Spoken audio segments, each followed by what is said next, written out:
السلام علیکم ورحمۃ اللہ وبرکاتہ۔ محترم دوستوں اور ناظرین، ہم حاضر ہیں ایک نئی ویڈیو کے ساتھ۔ محترم دوستوں، یہ اسکرین پر ڈانس، یہ ناچ اور یہ تصاویر اور یہ تبدیل کی گئی شکلیں، مسخ کیے گئے چہرے اور یہ سارا ماحول کسی غیر اسلامی بے دین اور شریعت نبوی صلی اللہ علیہ وسلم کے انکاری ملک یا کلمہ طیبہ سے ناآشنا لوگوں کے رہنے والی زمین یعنی غیر مسلم ملک کی نہیں، بلکہ اس دنیا کی عظیم اور مقدس سرزمین حرم سعودیہ عربیہ کی ہیں۔ جی ناظرین، بالکل گزشتہ مہینہ کے آخری دنوں میں منعقد کی گئی یہ یہودیوں اور عیسائیوں کی روایات والی تقریب، یہ غیر مسلم اور اسلام کے دشمنوں کا لباس پہن کر سعودی عربیہ میں ہیلووین نامی ایک ناپاک اور تقریب منعقد کی گئی، جس میں اسلامی مملکت اسلامی شرعیت کی دعویٰ کرنے والے سعودی حکومت کی طرف سے یہ ہیلووین تقریب، جو کہ غیر مسلم لوگوں کا تہوار ہے، کھلم کھلا منایا گیا، بلکہ سرکاری سعودیہ سرپرستی میں منایا گیا، جس کی وجہ سے ساری دنیا کے کلمہ گو مسلمان انتہائی شدید غصہ، نفرت اور دکھ میں مبتلا ہیں۔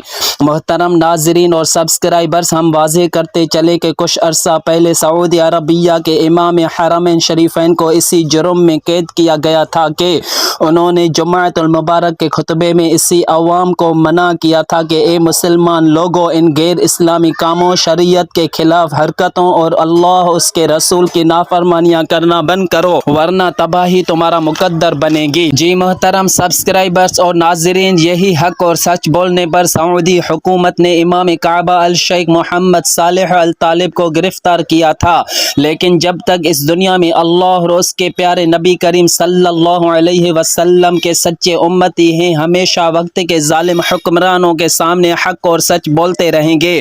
محترم دوستو، سارے مناظر جو اسکرین پر آپ کو نظر آ رہے ہیں، یہ سعودی عربیہ کے دارالحکومت ریاض میں منعقد کیے گئے۔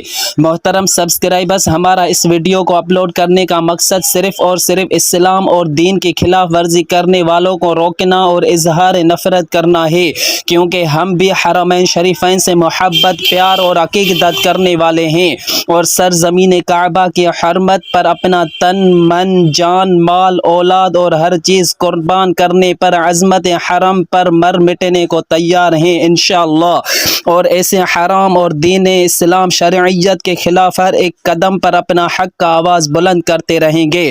اللہ پاک سے دعا ہے کہ ہر ایک کلمہ پڑھنے والے مسلمان کو اور ہماری آنے والی نسلوں کو اس فتنے سے محفوظ فرمائے، آمین ثم آمین۔ دوستو، اگر آپ نے ابھی تک ہمارا the Islamic world channel subscribe نہیں کیا تو ابھی سبسکرائب کر دیں اور مزید ایسی ویڈیو اور جانکاری حاصل کرتے رہیں۔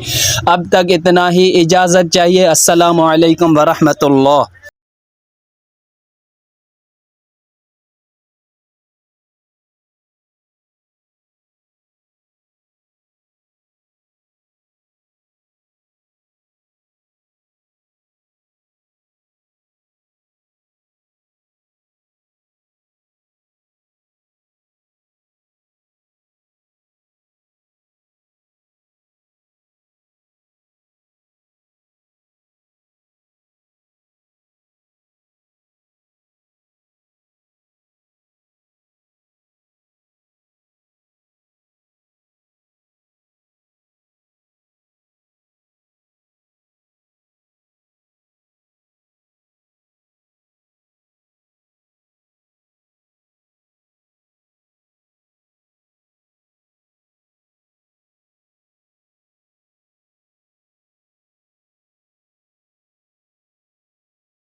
شکلیں تراشی گئی ہوتی ہیں اور ان کے اندر موم بتیاں جل رہی ہوتی ہیں۔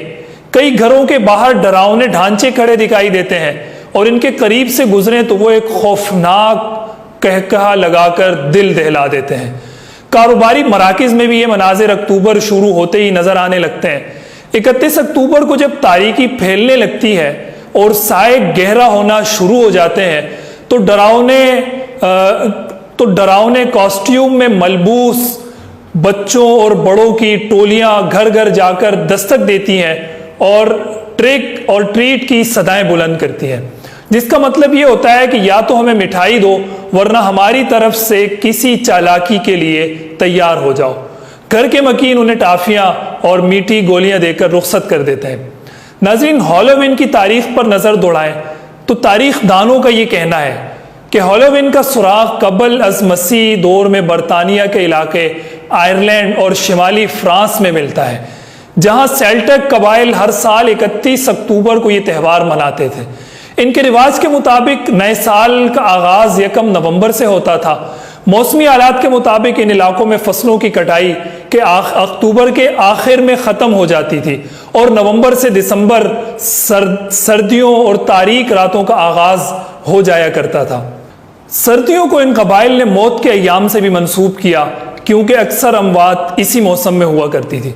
قبائل کا یہ عقیدہ تھا کہ نئے سال کے شروع ہونے سے پہلے کی رات یعنی 31 اکتوبر کی رات کو زندہ انسانوں اور مرنے والوں کی روحوں کے درمیان موجود سرحد نرم ہو جاتی ہے اور روحیں دنیا میں آ کر انسانوں، مال مویشیوں اور فصلوں کو نقصان پہنچا سکتی ہیں۔ روحوں کو خوش کرنے کے لیے سیلٹک قبائل 31 اکتوبر کی رات آگ بڑے بڑے الاؤ روشن کرتے تھے، اناج بانٹتے تھے اور مویشیوں کی قربانیاں دیا کرتے تھے۔ اس موقع پر وہ جانوروں کی کھالیں پہنتے اور اپنے سروں کے اوپر سینگوں کو سجایا کرتے تھے۔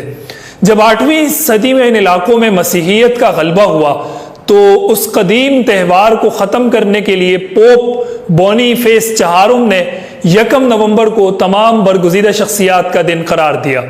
یہ دن اس دور میں آل ہالوویز ایوز کہلاتا تھا، جو بعد میں اس قدر بگڑا کہ ہالووین بن گیا۔ کلیسا کی کوششوں کے باوجود ہالووین کی اہمیت کم نہ ہو سکی اور لوگ یہ تہوار اپنے اپنے انداز میں مناتے رہے۔ ناظرین، امریکہ کا دریافت ہونے کے بعد یہ بڑی تعداد میں یورپی باشندے یہاں کر آباد ہوئے۔ وہ اپنے ساتھ اپنی ثقافت اور رسم و رواج اور تہوار بھی لے کر آئے۔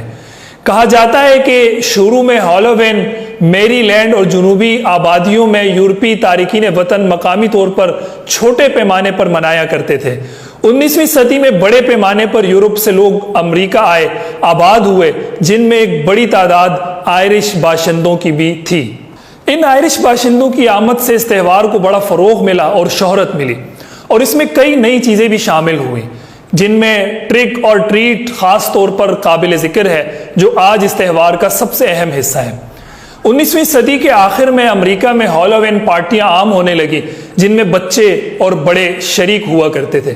ان پارٹیوں میں کھیل کود، کھانے پینے کے ساتھ ساتھ ڈراؤنے کاسٹیوم پہنے جاتے تھے۔ اس دور کے اخباروں میں اس طرح کے اشتہارات شائع ہوا کرتے تھے جن میں ایسے بہروپ دھارنے والوں کی حوصلہ افزائی کی جاتی تھی جنہیں دیکھ کر لوگ دہل جائیں۔ 1950 کے لگ بھگ ہالووین کی حیثیت مذہبی تہوار کی بجائے ایک ثقافتی تہوار کی بن گئی، جس میں دنیا کے دوسرے حصوں سے بھی لوگ آنا شروع ہوئے۔ تارکین وطن اپنے اپنے انداز میں حصہ لینے لگے۔ رفتہ رفتہ کاروباری شعبے نے بھی ہالووین سے اپنا حصہ وصول کرنے کے لیے نت نئے کاسٹیوم اور دوسری چیزیں مارکیٹ میں لانا اور ان کی سائنسی بنیادوں پر مارکیٹنگ شروع کر دی، یہاں تک کہ اب ہالووین اربوں ڈالر کے کاروبار کا ایک بڑا ثقافتی تہوار بن چکا ہے۔ ناظرین، یہاں یہ بات قابل ذکر ہے، اگرچہ خلیجی ممالک میں ہالووین کی تقریبات پر طویل عرصے سے پابندی عائد تھی، لیکن سعودی عرب کے دارالحکومت ریاض میں ویکینڈ پر ہالووین منایا گیا۔ جمعے کو سعودی عرب میں ہونے والی اس تقریب کے انعقاد پر بہت سے مذہبی حلقے تنقید بھی کر رہے ہیں، اور تنقید بنتی بھی ہے، کیونکہ سعودی عرب میں ان مغربی تہواروں کا آخر کیا لینا دینا۔ وہاں مسلمانوں اور مسلم امہ سے منسوب کئی نوادرات، مقامات اور مقدس چیزیں پائی جاتی ہیں جن سے مسلمان ایک والہانہ محبت اور عقیدت رکھتے ہیں۔ ایسے میں سعودی حکومت کا ان مغربی تہواروں کو عوامی طور پر منانا مسلم امہ کے دلوں کو یقیناً ٹھیس پہنچانے کے مترادف ہے۔